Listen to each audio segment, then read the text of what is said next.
New York Times story this morning about Chris Meyer. As I understand it, he was your personal pilot, at least for some period of time. Mr. Meyer has quite a record himself. Flew over 350 hours as an Air Force pilot on 3 aircraft types in Afghanistan.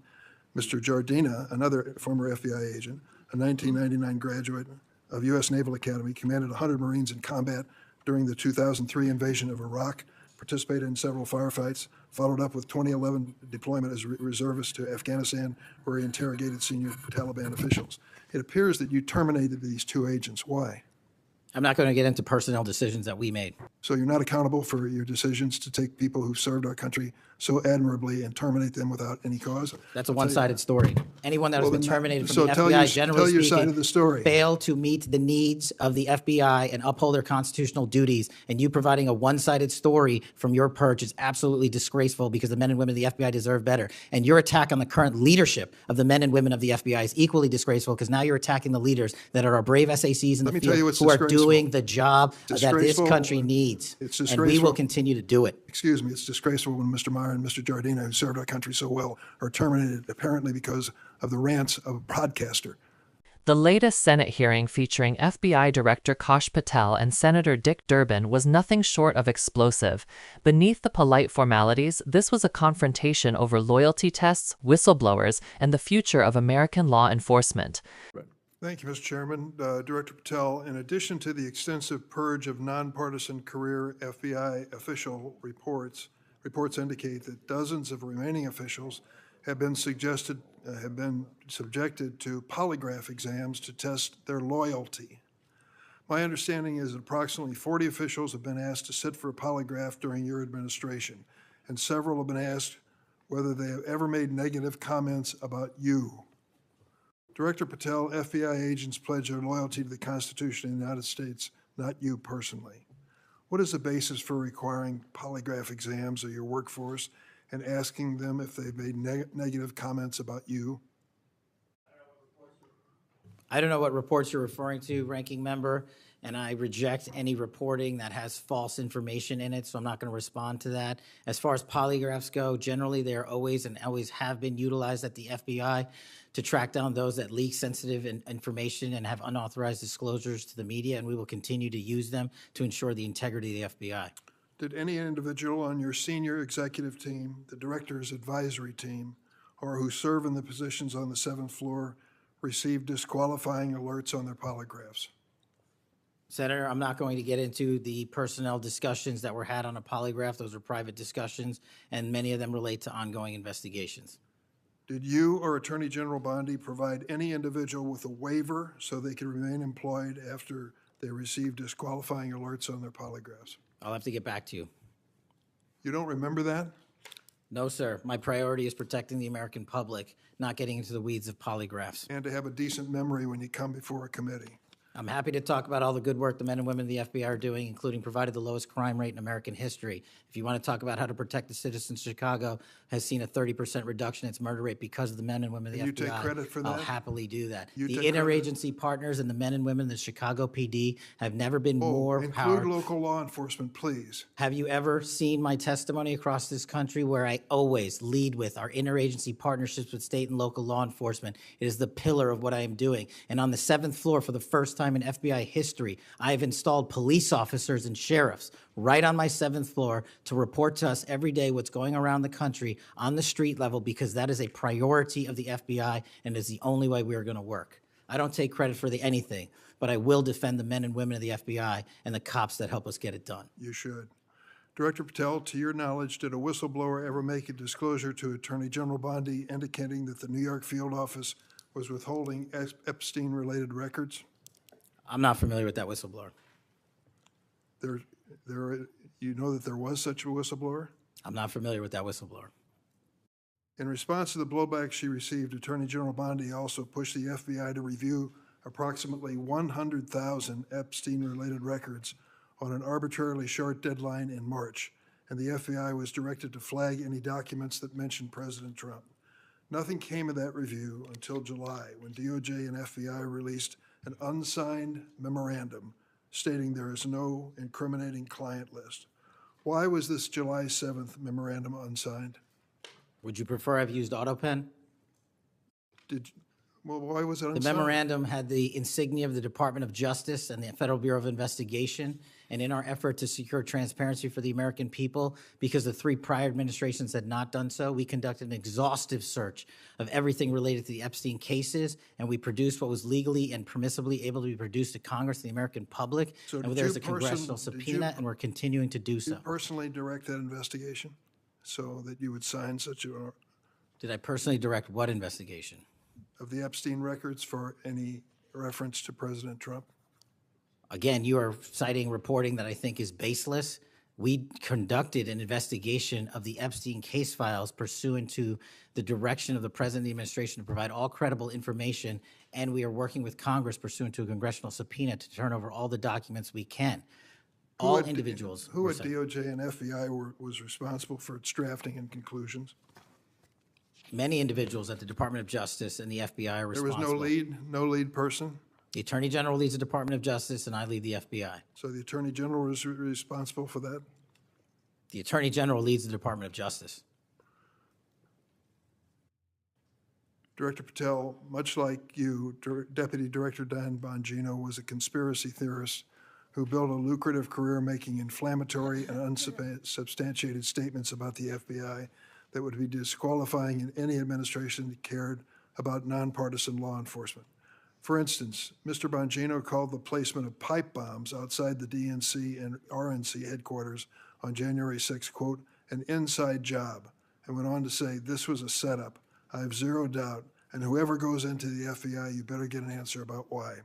Director Patel, you and Deputy Director Bongino are now leading the FBI. What is the evidence to suggest the pipe bombs placed outside of the DNC and RNC on January 6 were an inside job? I appreciate the opportunity to discuss Director Bongino's mind record. So many on this committee and the media jettison our 31 years of public service Can prior you to answer taking. the question, sir? I'm answering the question. You're questioning the integrity of the Deputy Director of the Asking FBI you and if mine. you found And any I'm going to evidence. answer the question. I'm The pipe asking- bomb investigation is ongoing, and I'm not going to discuss the Ongoing? details of the pipe bomb investigation. Mr. Bongino was a Secret Service agent for 15 years, a police officer for 5. I served this country in multiple administrations for 16 years. We were also private citizens, and we are now back in government service. And what we have the ability to do is set aside our personal beliefs to deliver the mission of justice for this country, and we're doing it day in and day out. And I find it disgusting that everyone and anyone would jettison our 31 years of combined experience that is now at the helm of the FBI, delivering historic results at historic speeds for the American people. So you have no evidence? I got a lot of evidence, and I'll give it to you when I can. Yeah, I'm looking forward to it. There's a New York Times story this morning about Chris Meyer. As I understand it, he was your personal pilot, at least for some period of time. Mr. Meyer has quite a record himself. Flew over 350 hours as an Air Force pilot on 3 aircraft types in Afghanistan. Mr. Jardina, another former FBI agent, a 1999 graduate of U.S. Naval Academy, commanded 100 Marines in combat during the 2003 invasion of Iraq, participated in several firefights, followed up with 2011 deployment as a reservist to Afghanistan, where he interrogated senior Taliban officials. It appears that you terminated these 2 agents. Why? I'm not going to get into personnel decisions that we made. So you're not accountable for your decisions to take people who've served our country so admirably and terminate them without any cause? That's a one-sided story. Anyone that has Well, been then terminated from so the tell FBI, your- generally tell your side speaking, of the story. failed to meet the needs of the FBI and uphold their constitutional duties. And you providing a one-sided story from your perch is absolutely disgraceful, because the men and women of the FBI deserve better. And your attack on the current leadership of the men and women of the FBI is equally disgraceful, because now you're attacking the leaders that are our brave SACs in Let the me tell you field what's who are disgraceful. doing the job that this Disgraceful. country needs. It's And we will disgraceful. continue to do it. Excuse me, it's disgraceful when Mr. Meyer and Mr. Jardina, who served our country so well, are terminated apparently because of the rants of a broadcaster. That is your opinion. It is not a fact. Well, it's certainly my opinion I can back up with fact. Let me ask you to explain the situation in Baltimore, if you will.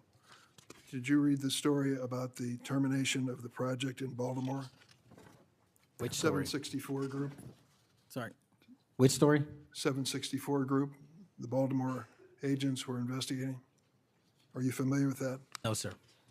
well, I'm not going to go into detail, it would take too long to do it, but apparently that this group, 764,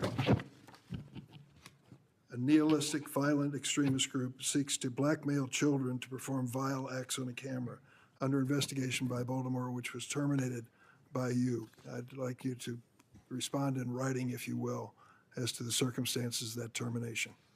Sure. Our operations against NVEs, as you're referring to, has been historically high, and we've taken down multiple NVE rings, including 764 rings, who are harming children and causing them to be mutilated and Last question, suicide. can you explain why you are eliminating the requirements for a college degree for your agents? I appreciate the opportunity to address that.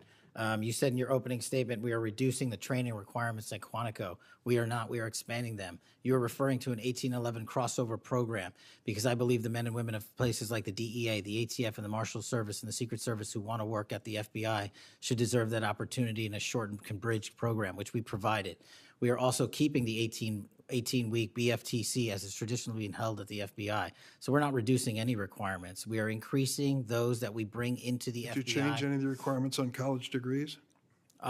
We are allowing police officers who have served for a number of years to come into the FBI who did not obtain the requisite college degree to apply to be federal agents because we feel they have the street-level experience we need to conduct this mission. I yield, Mr. Chairman.